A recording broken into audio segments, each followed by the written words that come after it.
Welcome to Cognitive Dose. We are here, as always, curing blind spots and shattering cognitive bias. And welcome to today's debate. Today we are taking a really close look at, well, one of the most monumental intellectual phenomena in modern publishing. I'm talking about Yuval Noah Harari's Harari book, Sapiens, A Brief History of Humankind. And frankly, it is about time we subjected this massive, unquestioned narrative to some actual scrutiny. Right, because the material attempts something genuinely staggering. It tries to basically compress 13.5 billion years of cosmological, biological, and human history into a single, cohesive narrative. Which is incredibly ambitious, sure. It is. The central premise is that our species, Homo sapiens, dominates this planet not because we are the physically strongest or, even the smartest on an individual level, but because we have this unique biological capacity to create and believe in what Harari calls shared fictions. Shared fiction. Right. Yeah. And to lay my cards on the table right away, I'm taking the position that Sapiens offers a brilliant, cohesive, and incredibly necessary biological lens.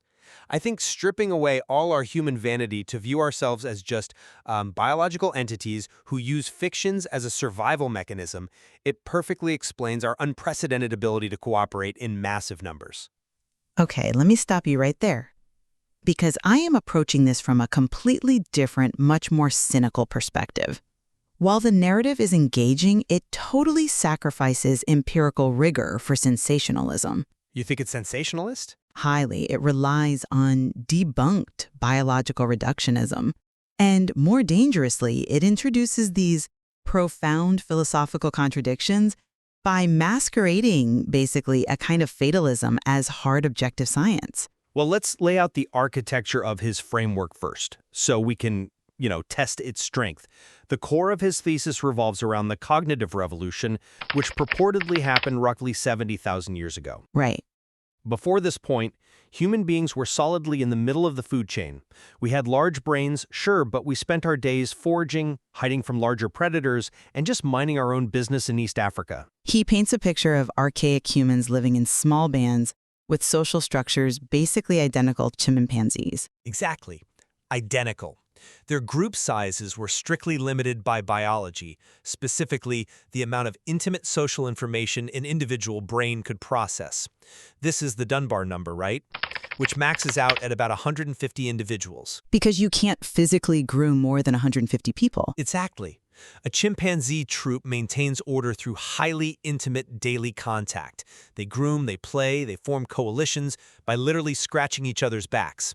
If the group gets too large, they can't maintain those physical connections, and the troop splits in two. Early humans were bound by that exact same biological constraint. But then, according to the text, this accidental genetic mutation altered the inner wiring of the sapiens' brain. Harari calls this the tree of knowledge mutation. Right, a sudden magical genetic leap. Well, a mutation. And suddenly we had a new type of language. We didn't just say, hey, careful, there's a lion.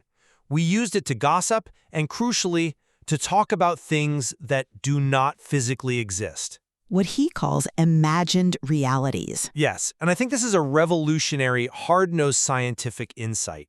Once our ancestors could conceptualize tribal gods and shared myths, they could completely bypass that 150-person limit. Today, two lawyers who are perfect strangers can defend a client because they both believe in the shared fiction of constitutional law. So the book argues this is the sole reason we overran the globe and built civilizations. Exactly. It achieves this remarkable consilience. It takes biology and history and merges them. Whether you're looking at the ancient Babylonian Empire, the Catholic Church, or a modern corporation, the underlying mechanism is identical. They are functional myths designed to foster large-scale cooperation. It's stunningly elegant. I absolutely refuse to call that elegant. The epistemological incoherence here is staggering. To achieve that seamless continuum, he engages in an aggressive, sloppy reductionism. But wait, if human rights and laws are fictions, how is pointing that out reductionist? He's just applying an evolutionary lens. He is using the aesthetic of evolutionary biology to smuggle in a radical, inescapable moral relativism. The text asserts unequivocally that human rights, justice, and equality are just figments of our imagination. They're myths. Well, look at his evidence. He compares the American Declaration of Independence to the ancient Babylonian Code of Hammurabi. Yes, let's look at that. The Code of Hammurabi institutionalized extreme social inequality. It divided people into elites and slaves and said the gods ordained it. The Declaration of Independence asserts the opposite, that all humans are endowed with equality. Right. Harari points out that from a strict biological standpoint, both are making things up. Biology recognizes neither strict hierarchy nor equality. It only recognizes DNA and evolutionary differences. So human rights are objectively a utilitarian fiction. And that logic right there degrades the entire foundation of liberal democracy. By classifying democratic equality as entirely fictional, literally putting it on the exact same objective footing as institutionalized slavery, society loses the rational basis to critique authoritarianism. I mean, think about it. You leave populations intellectually defenseless. If a dictator rewrites the myth to consolidate power, on what biological grounds can you say they are wrong? You can't. That's an interesting concern, though I'd frame it differently. Can't we recognize that human rights are an imagined order and still choose to believe in them because they create a better society? No, we cannot. Let me think of a software engineer. They know the code isn't a physical object in the natural world, but they still rely on it to make the program function. Acknowledging it as a construct doesn't mean we abandon it. That analogy completely fails. Software code doesn't possess moral agency, but Harari explicitly reduces human beings to what he calls hackable animals.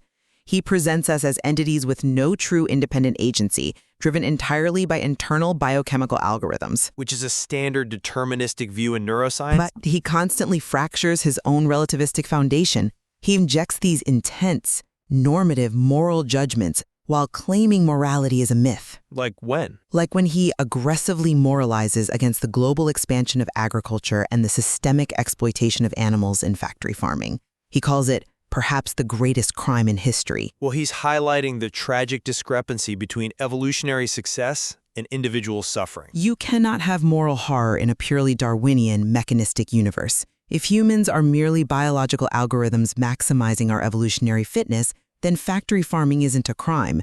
Crime is a legal concept he just dismissed as a fairy tale. It's pure data manipulation. In his mechanistic universe, factory farming is just the hyper-efficient operation of an apex predator. It is a massive logical fallacy to rely on the objective moral frameworks of compassion and justice that your own book explicitly attempts to deconstruct. He wants his biological determinism and his moral outrage too. Okay, that is a powerful critique of the philosophy. But let's shift to the actual cognitive science underpinning this, the evolutionary psychology behind the cognitive revolution. The premise is that a sudden random genetic mutation 70,000 years ago instantly rewired the brain. And this is where the methodological failures become undeniable. Relying on a magical genetic mutation to explain complex modern cognitive architecture entirely ignores foundational developmental psychology. Specifically, the absolute necessity of cultural scaffolding. What do you mean by cultural scaffolding? Harari argues, if you took a 70,000-year-old infant to the present, they could seamlessly learn quantum physics, because the hardware was identical. Anthropologists like C.R. Hallpike, aka Hallpike, have categorically dismantled that. A brain is like a raw processor. Assuming a single genetic leap provided the innate ability to just do complex cognition is a severe misunderstanding. Abstract time reckoning, complex counting, these are not pre-installed software. They are cultural technologies. You're saying the environment literally wires the brain over time? Exactly. Literacy physically hijacks parts of our visual cortex. That takes thousands of years of institutional memory. You can't just drop a 70,000-year-old brain into MIT and expect it to do calculus. It completely dismisses the contingent reality of human culture. Okay, I hear you on the slow development of complex skills, but you can't deny that our ability to cooperate relies on breaking that chimpanzee limit through complex language. Without the shared myth, we are just chimps. I can absolutely deny that because it is empirically false. This chimpanzee equivalence completely ignores peer-reviewed proof from comparative psychologists like Michael Tomasello. Tomasello? Yes, his empirical evidence fundamentally breaks Harari's Harari timeline. Tomasello demonstrates that human infants between 12 and 24 months old, long before they can understand a myth, exhibit innate pre-linguistic collaborative traits. Like what? What does a toddler do that a chimp doesn't? Shared intentionality. Human toddlers naturally provide help to strangers. They use informative pointing. If you drop a pen, a toddler points to it to help you find it. And chimpanzees don't exhibit pointing behaviors? Chimpanzees completely lack this. A chimp might point to demand a banana, but they will never point to provide you with helpful information. They don't have that innate collaborative architecture. Human cooperation predates complex language. So you're saying Harari puts the cart before the horse? Exactly. He falsely attributes our collaboration to telling fairy tales, entirely missing the data showing we were biologically wired to collaborate and share minds first. The myths came much later. I see why you emphasize that. But even if infants have an innate desire to help, a toddler's shared intentionality doesn't naturally scale to organizing a nation-state with a tax code. You still need an anthropological mechanism. Which brings us to the Peugeot illusion. Oh, I hate the Peugeot example. But it's so compelling. He argues that corporate lawyers creating a limited liability company, like the French automaker Peugeot, are functionally identical to tribal shamans casting a spell. Neither the corporation nor the spirit physically exists. It's conjured entirely by words and belief. It is a profound category error. He deliberately conflates the word immaterial with the word fictional. Human institutions are immaterial, yes, but they are emphatically not fictions. But if it can't be touched or seen, isn't it a construct of the imagination? If you apply that test, then the laws of thermodynamics and the entirety of mathematics are fictional myths. The logical fallacy is conflating a belief with a convention. A belief, like a forest spirit, emerges organically. If everyone stops believing, it vanishes. Right. And he says the same about a corporation. But that's where he is dead wrong. A convention, like a corporation or a constitution, is a conscious, collectively negotiated legal contract implemented for specific economic purposes. If you stop believing in the myth of your mortgage, the bank is still going to send armed police to evict you. Wow, okay. A mortgage isn't a magic spell you believe in. It's an intersubjective legal reality backed by state power. Equating corporate lawyers to shamans is a rhetorical sleight of hand. It blinds readers to the actual mechanics of institutional engineering. But by calling a government a myth, he's reminding us we have the power to change it. No, he does that by relying on teleological data manipulation. It's a deeply deterministic, Eurocentric grand narrative. Teleological data manipulation? Yes. Looking at the winner of a race and assuming the track was designed specifically for them. He suggests human societies naturally progress from small bands to tribes and inevitably to the massive, centralized, bureaucratic state. Which is the dominant order today. But modern anthropology has thoroughly debunked that 19th century model.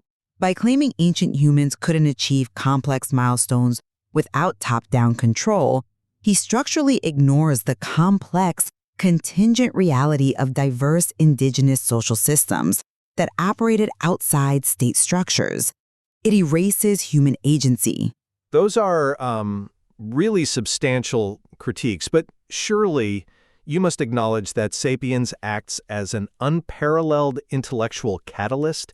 It forces people to recognize that the mighty institutions governing our lives are fragile constructs requiring maintenance. It makes people question things. I completely reject that. The cost of its reductionism is too high. By masquerading philosophical fatalism as hard biology, stripping humanity of conscious moral agency, and equating complex legal realities to fairy tales, it inadvertently provides intellectual cover for technocratic authoritarianism. It is not a catalyst. It's pseudoscientific fatalism. Wow. I mean, I genuinely don't know how to respond to that. You shouldn't try. Don't fall for the aesthetic of science when it's just determinism in disguise. Build your mental immunity, question the narratives you're handed, and subscribe to Cognitive Dose.